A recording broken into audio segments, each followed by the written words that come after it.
हैं। Question number 1 क्या है? तो जो क्वेश्चन नंबर 1 है बीपीएससी पीजीटी में पूछा गया क्वेश्चन है। क्या है क्वेश्चन नंबर 1?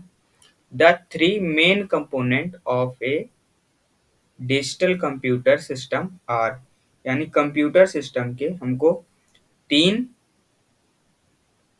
मेन कंपोनेंट कौन है वो बताना है। मेन कंपोनेंट यानी कि ऐसे कंपोनेंट जिनको यदि हम अपने कंप्यूटर से हटा दें तो उनके बिना फिर हमारा कंप्यूटर कोई भी कार्य, कोई भी टास्क परफॉर्म ना कर पाए या बहुत ज़्यादा प्रॉब्लम हो। तो कौन कौन है? तो आइए ऑप्शन से इनको देखते हैं। तो ऑप्शन नंबर ए में क्या है? मेमोरी।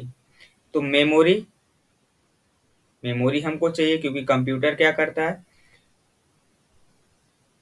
प्रोग्राम को एग्जीक्यूट करता है। और प्रोग्राम कहाँ स्टोर होते हैं? मेमोरी में स्टोर होते हैं, यानी कि हमको मेमोरी चाहिए ही चाहिए। तो पहला कंपोनेंट तो हो गया, मेमोरी तो चाहिए। आईओ, आईओ मतलब input output devices. Input devices यानी ऐसी डिवाइसेस जिनकी हेल्प से हम लोग क्या करेंगे? कंप्यूटर को कुछ ना कुछ इनपुट देंगे। और आउटपुट डिवाइसेस ऐसी डिवाइसेस जिनकी हेल्प से कंप्यूटर में जो भी रिजल्ट है या जो भी डेटा कंटेंट है उसको शो करने के लिए हमारे पास क्या होनी चाहिए? आउटपुट डिवाइसेस होनी चाहिए।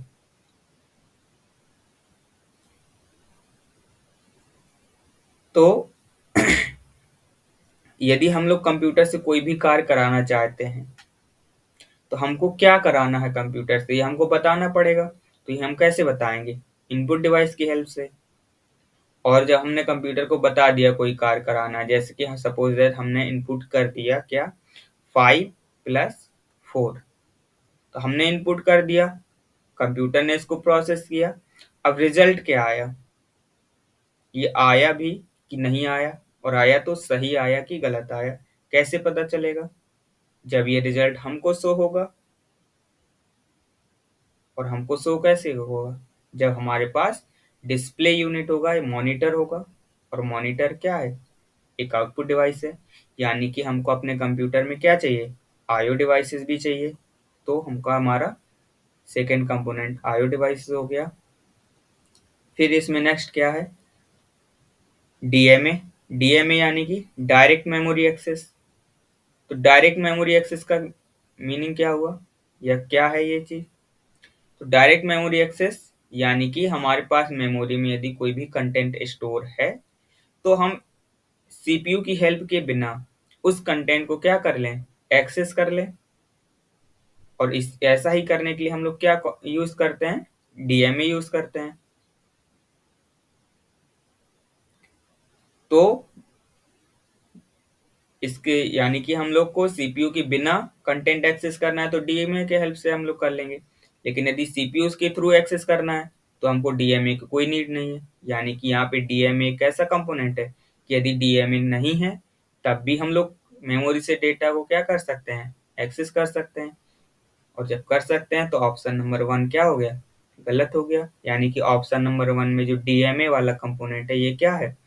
मेन कंपोनेंट नहीं है। मेन कंपोनेंट क्यों नहीं है? क्योंकि इसके बिना भी हम कार्य परफॉर्म करा सकते हैं, इसके बिना भी मेमोरी को एक्सेस कर सकते हैं। सेकंड ऑप्शन बी में क्या है? एएलयू है, सीपीयू है और मेमोरी है। तो एएलयू अरिथमेटिक लॉजिक यूनिट या अरिथमेटिक एंड लॉजिक यूनिट। तो अरिथमेटिक एंड लॉजिक यूनिट किसका कंपोनेंट है? सीपीयू का ही कंपोनेंट है। और जब सीपीयू है हमारे कंप्यूटर में तो इसका मतलब क्या है? एएलयू तो है ही। तो एएलयू भी है।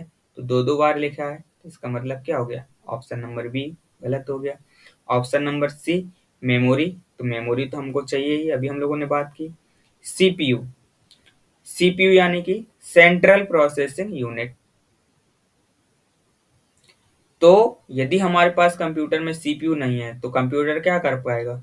कुछ भी, कोई भी प्रोग्राम एग्जीक्यूट नहीं कर पाएगा, यानी कोई भी प्रोसेस एग्जीक्यूट नहीं कर पाएगा। और जब कोई भी प्रोसेस एग्जीक्यूट ही नहीं होगी तो कोई भी टास्क परफॉर्म नहीं होगा, यानी हमारी प्रॉब्लम सॉल्व नहीं होगी। तो हमारे हमारे कंप्यूटर में क्या होना चाहिए? सीपीयू होना चाहिए। और आईओ तो होना ही चाहिए, हम लोगों ने पहले ही देखा। तो तीसरा कंपोनेंट क्या मिल गया, सीपीयू। तो ये हमारे 3 इंपॉर्टेंट कंपोनेंट है, कौन कौन से, मेमोरी, आईओ डिवाइसेस और सीपीयू। और ये कौन से ऑप्शन में है, ऑप्शन नंबर सी में। तो ऑप्शन नंबर सी हमारा क्या हो गया, करेक्ट आंसर हो गया। तो अब हम लोग देखते हैं क्वेश्चन नंबर 2 को। क्या है, the brain of any computer system is, यानी जो कंप्यूटर सिस्टम का ब्रेन है वो क्या है, एएलयू है, या मेमोरी है, या सीपीयू है, या इनमें से एक से ज्यादा भी है, या इनमें से कोई नहीं है। तो एएलयू, एएलयू क्या है, एएलयू हमारा कंप्यूटर के अंदर या सीपीयू के अंदर जो भी अरिथमेटिक या लॉजिक टाइप के ऑपरेशन होते हैं उनको परफॉर्म करता है। एएलयू हमारा ब्रेन नहीं है। मेमोरी, मेमोरी तो हमको पता है प्रोग्राम को स्टोर करने के लिए नीड होती है, तो मेमोरी भी हमारा ब्रेन नहीं है। ब्रेन कौन है, सीपीयू, क्योंकि जितना भी प्रोसेसिंग का कार्य है या डिसीजन लेने का कार्य है वो कौन करता है कंप्यूटर में, सीपीयू करता है। इसीलिए सीपीयू ही क्या है हमारा, brain of the computer system. जैसे हम ह्यूमन में कोई भी डिसीजन लेना हो, कोई भी चीज सोचना हो, थिंक करना हो, तो कौन करता है, मस्तिष्क ही करता है। ऐसे कंप्यूटर में कोई भी चीज प्रोसेस करनी है या डिसीजन लेना है या कंट्रोल करना है या मैनेज करना है, तो उन सबको कौन करता है, सीपीयू करता है। तो इसीलिए सीपीयू को क्या कहते हैं, ब्रेन ऑफ कंप्यूटर। तो अब सब एक ही ऑप्शन सही है, तो डी गलत हो गया, और एक सही है इसीलिए ई गलत हो गया। तो क्वेश्चन नंबर 2 का करेक्ट आंसर कौन हो गया, option number C, CPU.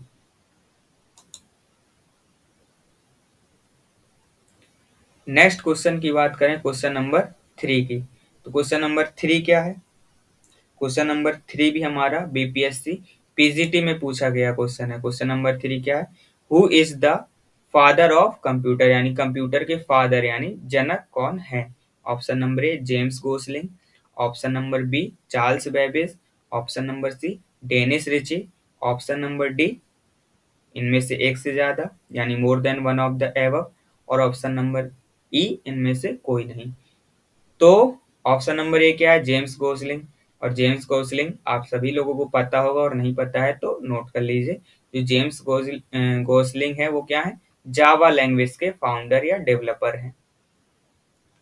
Charles वेबेज, Charles वेबेज ही हमारे क्या हैं, फादर ऑफ कंप्यूटर हैं, या चार्ल्स वेबेज को ही फादर ऑफ कंप्यूटर कहा जाता है। डेनिस रिची, डेनिस रिची की बात करें तो जो सी लैंग्वेज के फाउंडर हैं या सी लैंग्वेज के जो फादर हैं वो कौन हैं, वो हमारे डेनिस रिची हैं। और ऑप्शन नंबर जो कि हमारा ए भी इनकरेक्ट है, बी सही है, सी इनकरेक्ट है, और तो एक ही ऑप्शन सही है, तो डी इनकरेक्ट हो गया और एक ऑप्शन सही है इसीलिए ई इनकरेक्ट हो गया। तो क्वेश्चन नंबर 3 का करेक्ट आंसर हो गया Charles Babbage, option number B, यहाँ पे बी लिख लीजिएगा, option number B Charles Babbage. और क्या है, which one of the following is the first popular general purpose digital computer, यानी कि हमको बताना जो हमारा पहला popular general purpose digital computer था वो कौन था। ये भी एक मोस्ट इंपॉर्टेंट क्वेश्चन है। क्या है, option A difference engine, option B IBM 7090, option C ENIAC, option D इनमें से एक से ज्यादा सही होगा तो, और ऑप्शन ई इनमें से कोई सही नहीं होगा तो। डिफरेंस इंजन, डिफरेंस इंजन की बात करें तो ये हमारा क्या है, ये ऑप्शन नहीं होगा। क्यों, क्योंकि डिफरेंस इंजन क्या है हमारा, एक मैकेनिकल कंप्यूटर है जिसको किसने बनाया था, चार्ल्स बेबेज ने बनाया था। ठीक है, ऑप्शन नंबर बी की बात करें तो ऑप्शन नंबर बी है हमारा IBM 7090। IBM का फुल फॉर्म क्या होता है, इंटरनेशनल बिजनेस मशीन। तो ये हमारा सेकेंड जनरेशन का कंप्यूटर है, क्योंकि जो IBM के फर्स्ट जनरेशन के जो कंप्यूटर थे उनमें क्या होता था, जो ये सीरीज चलती थी वो लगभग 3 ही डिजिट की थी, और यहाँ पे 4 डिजिट है। इसका मतलब ये सेकेंड जनरेशन का कंप्यूटर है, और सेकेंड जनरेशन का कंप्यूटर है इसका मतलब इससे पहले भी कंप्यूटर बने थे, तो इसका मतलब ये first popular general purpose computer तो नहीं हो सकता। यानी ऑप्शन बी भी गलत हो गया। ऑप्शन सी एनिएक, तो एनिएक ही है हमारा क्या है, first popular journal purpose digital computer है। और एनिएक का फुल फॉर्म भी पूछा जा सकता है, तो इसका फुल फॉर्म भी आप लोग याद रखेंगे क्या, electronic, E for electronic, N for numerical, I for integrator, A for and, और सी फॉर कैलकुलेटर। तो इसका फुल फॉर्म क्या हो गया, electronic, numerical, integrator and calculator. एक ही ऑप्शन सही है तो डी गलत, और एक ऑप्शन सही है इसीलिए ई गलत। इसका करेक्ट आंसर क्या हो गया, एनिएक। क्वेश्चन नंबर 5 की बात करें तो क्वेश्चन नंबर 5 क्या है, ये भी हमारा बीपीएससी पीजीटी में पूछा गया क्वेश्चन है। क्या है question, CPU on a single chip is called, यानी सीपीयू को जब हम लोग, जो हमारा सेंट्रल प्रोसेसिंग यूनिट है, उसको जब हम लोग एक ही चिप में बनाएंगे तो उसका नाम क्या होगा, A microprocessor, B microcontroller, C solid state device, या डी एक से ज्यादा, या ई इनमें से कोई नहीं। तो जब हम सीपीयू को एक ही चिप में बनाते हैं, एक सिंगल चिप में इंप्लीमेंट करते हैं, तो इसका नाम क्या हो जाता है, माइक्रो प्रोसेसर। इसका मतलब ऑप्शन नंबर ए करेक्ट हो गया, बाकी सब ऑप्शन नंबर क्या हो जाएंगे, ऑप्शन क्या हो जाएंगे, गलत हो जाएंगे। बात करें क्वेश्चन नंबर 6 की, तो क्वेश्चन नंबर 6 क्या है, क्वेश्चन नंबर 6 है जो कि बीपीएससी टीजीटी में पूछा गया क्वेश्चन है। क्या क्वेश्चन है, what difference do the fifth generation computers have from the other generation computers, जो फिफ्थ जनरेशन कंप्यूटर हैं वो रेस्ट ऑफ द जनरेशन से कैसे डिफरेंस है।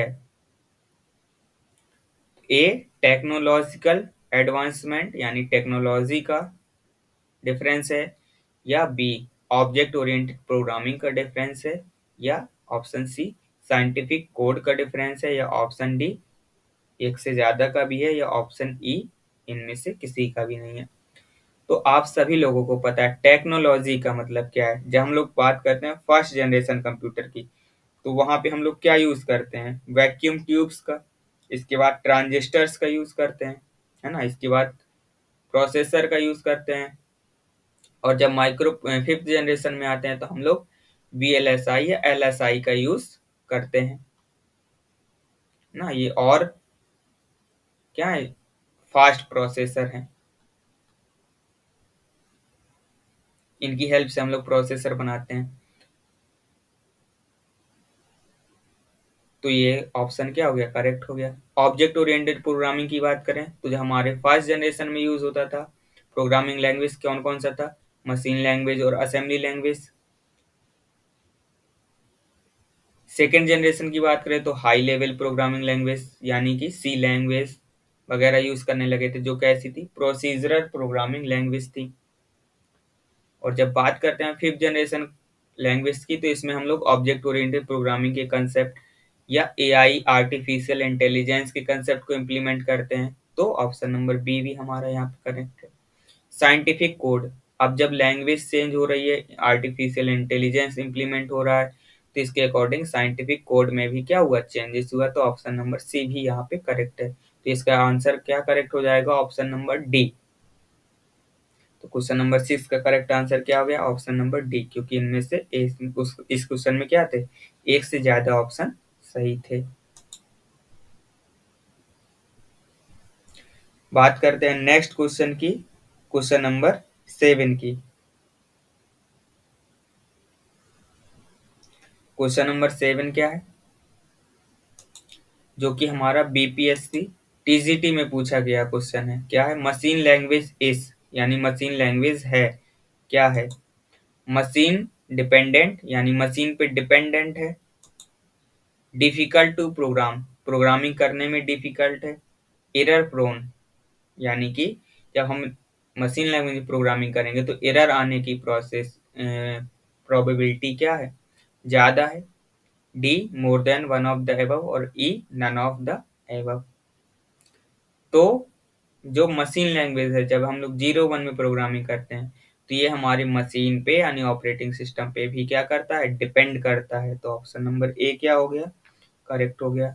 अब हम जब लोग मशीन लैंग्वेज की बात करते हैं यानी हम लोग बाइनरी लैंग्वेज यानी 0 1 की बात करते हैं, तो 0 1 में जब प्रोग्रामिंग लिखेंगे तो क्या होगा, बहुत ज्यादा डिफिकल्ट होगा।